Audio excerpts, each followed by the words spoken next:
રાજનીતિ સંદેશ ન્યૂઝમાં આપનું સ્વાગત છે। કવિતા ખુરાનાના સુરીલા અવાજે અમદાવાદને મંત્રમુગ્ધ કર્યું।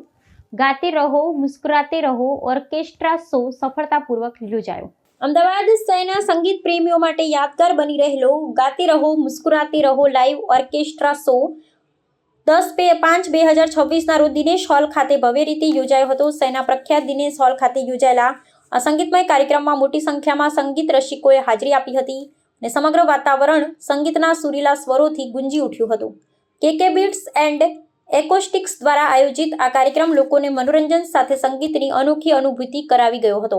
કાર્યક્રમનું સૌથી મોટું આકર્ષણ જાણીતી ગાયિકા કવિતા ખુરાના રહ્યા હતા। તેમણે પોતાના મધુર અને સુરીલા અવાજમાં 13થી વધુ લોકપ્રિય ગીતોની રજૂઆત કરી હતી, જેને સાંભળી ઉપસ્થિત સંગીત પ્રેમીઓ ભાવ વિભોર બની ગયા હતા। 1960 થી લઈ 2000 સુધીના સુપર હિટ અને યાદગાર ગીતોની સુંદર રજૂઆતથી સમગ્ર હોલ તાળીઓના ગડગડાટથી ગુંજી ઉઠ્યો હતો।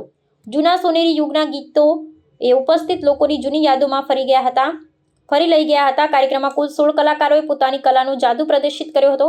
ખાસ વાત એ રહી કે કાર્યક્રમમાં 20 વર્ષના યુવા ગાયકોથી લઈ 76 વર્ષના અનુભવી કલાકારો સુધીનો સુંદર સમન્વય જોવા મળ્યો હતો।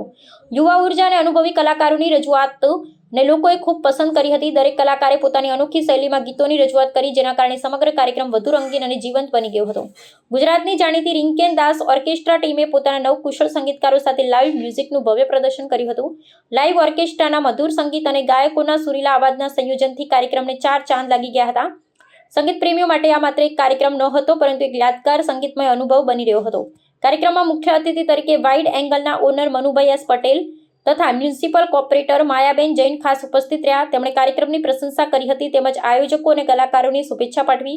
તેમણે જણાવ્યું હતું કે આવા કાર્યક્રમો શહેરની સાંસ્કૃતિક પરંપરાને વધુ મજબૂત બનાવે છે અને કલાકારોને પોતાની પ્રતિભા દર્શાવવા માટે ઉત્તમ મંચો પૂરા પાડે છે। આ કાર્યક્રમ માત્ર મનોરંજન પૂરતો સીમિત રહ્યો નહોતો, પરંતુ સંગીતકારોને પ્રોત્સાહન આપવા માટેનો એક સુંદર પ્રયાસ પણ સાબિત થયો હતો। આયોજકો દ્વારા વૃદ્ધાશ્રમના સિનિયર સિટીઝન્સને પણ ખાસ આમંત્રણ આપવામાં આવ્યું હતું, જેના કારણે સમાજમાં એક સકારાત્મક સંદેશ પણ પહોંચ્યો હતો। વડીલો દ્વારા પણ કાર્યક્રમને ખૂબ વખાણ મળ્યા હતા અને તેમણે સંગીતમય સાંજના ભરપૂર આનંદ માણ્યો હતો। અમદાવાદના સંગીત પ્રેમીઓ ઘણા સમયથી આવા લાઈવ ઓર્કેસ્ટ્રા કાર્યક્રમની રાહ જોઈ રહ્યા હતા અને ગાતે રહો મુસ્કરાતે રહો શોએ તેમની અપેક્ષાઓને પૂર્ણ કરી હતી। સમગ્ર કાર્યક્રમ દરમિયાન ઉપસ્થિત લોકોમાં ઉત્સાહ અને આનંદનો માહોલ જોવા મળ્યો હતો। લોકો ગીતો સાથે ગુંજતા રહ્યા હતા અને દરેક પ્રસ્તુતિને તાળીઓથી વધાવી રહ્યા હતા। આજના સમયમાં લાઈવ સંગીત અને ઓર્કેસ્ટ્રા પ્રત્યે લોકોનો વધતો રસ આવા કાર્યક્રમોને નવી ઊંચાઈઓ પર લઈ જઈ રહ્યો છે। ગાતે રહો મુસ્કરાતે રહો કાર્યક્રમ અમદાવાદના સાંસ્કૃતિક જીવનમાં એક સુંદર અને યાદગાર ઉમેરો સાબિત થયો છે અને શહેરના સંગીત પ્રેમીઓ માટે લાંબા સમય સુધી યાદ રહી જાય તેવી સંગીતમય સાંજ બની રહ્યો છે। कविता खुराना एक ग्रुप चलाती हूँ जिसका नाम है बीट्स एंड एकोस्टिक, और मैं 5 साल से गाना गा रही हूँ और ये हम स्टूडियो लेवल तक पहले गा रहे थे, लेकिन अब मैंने इनिशिएटिव लिया है कि हम बड़े स्टेज पे आए, तो मैं अपने ग्रुप को लेकर बड़े स्टेज पे ये हम आज शो करने जा रहे हैं। इसके गाने बहुत ही अच्छे हैं, सिंगर्स भी सब अच्छे हैं और आपको बहुत आनंद आएगा। आपके साथ मेरे साथ 16 लोग हैं, 16 लोग परफॉर्म करेंगे।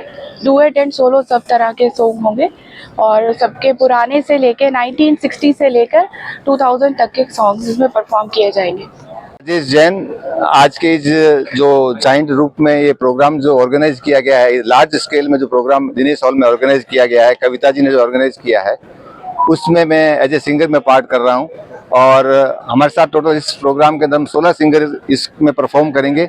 इसमें पुराने और नए सारे गाने गाए जाएंगे और जितने भी हमारे गेस्ट और जितने भी ऑडियंस आई है उनको बहुत अच्छी तरह हम प्रेजेंट करने की पूरी कोशिश करेंगे और सारे ऑडियंस खुश होके जाए, ऐसी हमारी पूरी इच्छा है और हमारा प्रयास रहेगा इस रूप में।